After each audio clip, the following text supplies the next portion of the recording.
धाक बरकरार। Prime Minister Modi is the boss. पहले पुतिन, अब मेलोनी ने माना लोहा। Hello from the Melody team. Meloni को विश्वास, मोदी से आस।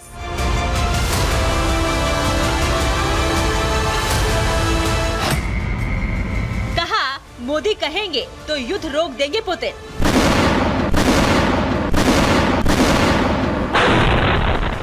आज पूरी दुनिया मान चुकी है कि भारत के प्रधानमंत्री नरेंद्र मोदी ही सुपर बॉस हैं। Prime Minister Modi is the boss. Italy की प्रधानमंत्री जॉर्जिया मेलोनी ने तो खुलकर दुनिया के सामने इसका ऐलान भी कर दिया है।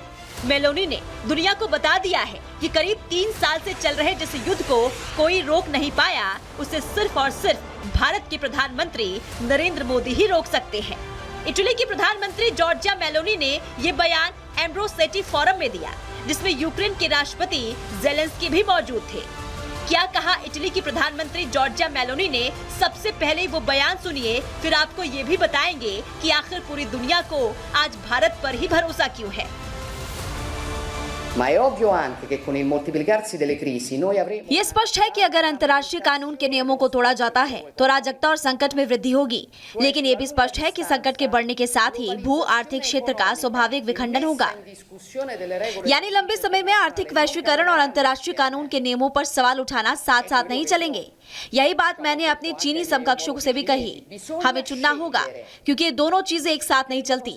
यही कारण है कि मुझे लगता है अंत में चीन और भारत जैसे देश यूक्रेन में संघर्ष को हल करने में भूमिका निभा सकते हैं और उन्हें भूमिका निभानी चाहिए। प्रधानमंत्री नरेंद्र मोदी की अगुवाई में भारत आज उस मुकाम पर पहुंच गया है कि दुनिया में कहीं भी टेंशन हो, कोई भी संकट क्यों ना हो, हर एक देश भारत की तरफ ही मदद की उम्मीद से देखता है। और यही वजह है कि जब पुतिन और जेलेंस्की युद्ध करके थक गए हैं, तो दोनों देश अब भारत की तरफ देख रहे हैं, इस उम्मीद से, क्योंकि प्रधानमंत्री नरेंद्र मोदी ही दुनिया के इकलौते नेता हैं जो युद्ध रुकवा सकते हैं। यूक्रेन के साथ रूस की संभावित शांति वार्ता में चीन, भारत और ब्राजील मध्यस्थ की भूमिका निभा सकते हैं। आप एक बड़े देश हैं, आपका प्रभाव बहुत बड़ा है और आप पुतिन को रोक सकते हैं, उनकी अर्थव्यवस्था को रोक सकते हैं, उन्हें वास्तव में उनकी जगह पर ला सकते हैं। अगर पीएम मोदी के पास शांति को लेकर कोई विचार है तो हमें इस पर बात करने में खुशी होगी। भारत पर तमाम बड़े देशों को विश्वास इसलिए भी है क्योंकि जब जब संकट आया है, भारत ने संकट मोचक बनकर दुनिया की मदद की है। वहीं रूस यूक्रेन युद्ध को रोकने के लिए भी भारत ने पहल शुरू कर दी है। एनएसए अजीत डोभाल पीएम मोदी का शांति संदेश लेकर रूस जाने वाले हैं। माना जा रहा है कि इस शांति संदेश के जरिए भारत रूस यूक्रेन जंग रोकने के लिए बड़ी पहल करेगा। Report, Republic Bharat.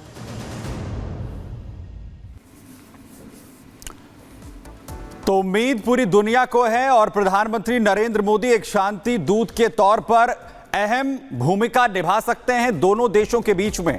और जो अभी तक नहीं हुआ है, जो कोशिशें अभी तक कामयाब नहीं हो सकी हैं, उसमें भारत की तरफ से यह कोशिश प्रधानमंत्री नरेंद्र मोदी एक शांति दूत के तौर पर निभा सकते हैं। और वहीं प्रधानमंत्री नरेंद्र मोदी का रोल आखिर कब कब अहम रहा है। 14 जून इटली में G7 के दौरान प्रधानमंत्री नरेंद्र मोदी की मुलाकात जेलेंस्की से हुई थी। उस वक्त भी सभी की निगाहें इस पर बनी थी। 8 जुलाई की बात करें तो मॉस्को में राष्ट्रपति पुतिन और मोदी की मुलाकात होती है। युद्ध इस दौरान लगातार चल रहा था और प्रधानमंत्री लगातार दोनों ही देशों के जो राष्ट्राध्यक्ष हैं उनके साथ मुलाकात कर रहे थे। यूक्रेन के कीव में जेलेंस्की और मोदी की मुलाकात 23 अगस्त को हाल ही में हुई, जहां वो पहुंचे। उन्होंने यूक्रेन के हालात को लेकर, स्थितियों को लेकर और शांति की बात की। 26 अगस्त को अमेरिकी राष्ट्रपति बाइडेन ने प्रधानमंत्री नरेंद्र मोदी को फोन किया, हालात को लेकर जानकारी ली, यूक्रेन के बारे में बात हुई, रूस के बारे में बात हुई। 27 अगस्त को प्रधानमंत्री मोदी ने यूक्रेन यात्रा के बाद पुतिन से बात की, पुतिन से फोन उन्होंने किया।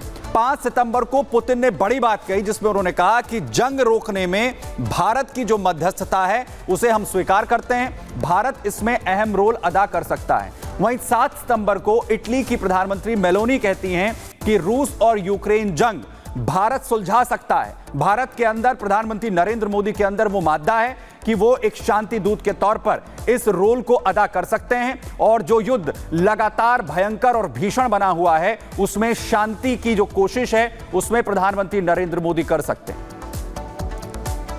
देखिए, सिर्फ रूस और यूक्रेन ही नहीं बल्कि फिलिस्तीन ने भी अब भारत से इजराइल और हमास जंग रोकने की गुहार लगाई।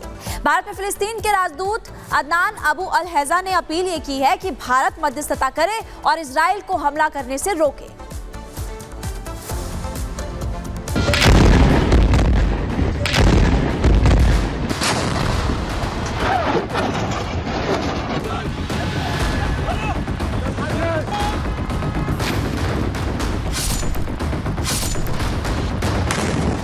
इजराइल हमास के बीच युद्ध थमने का नाम नहीं ले रहा है।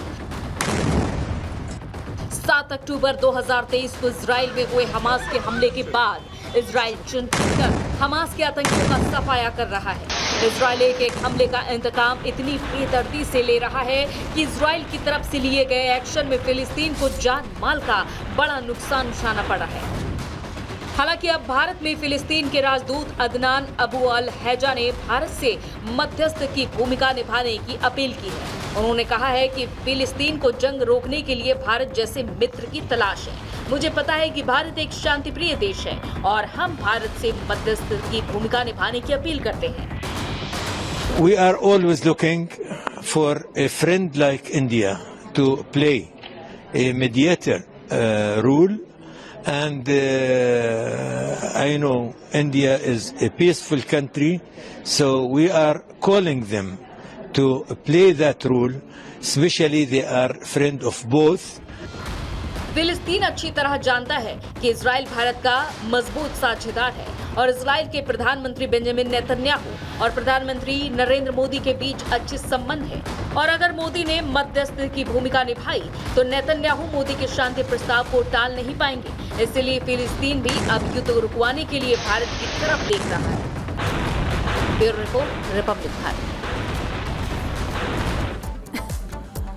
भाई, करगिल युद्ध को 25 साल पूरे हो चुके हैं और करगिल युद्ध के इन 25 साल के बाद पाकिस्तान के हलक से पहली बार निकला है कि करगिल युद्ध में उसकी पूरी तरीके से भूमिका थी और यह कबूलनामा किसी और ने नहीं बल्कि इस वक्त पाकिस्तान आर्मी चीफ मुनीर की तरफ से स्वीकार करते हुए किया गया है कि कैसे पाकिस्तान ने कारगिल युद्ध की इस जो साजिश है भारत के खिलाफ रचा था। देखिए,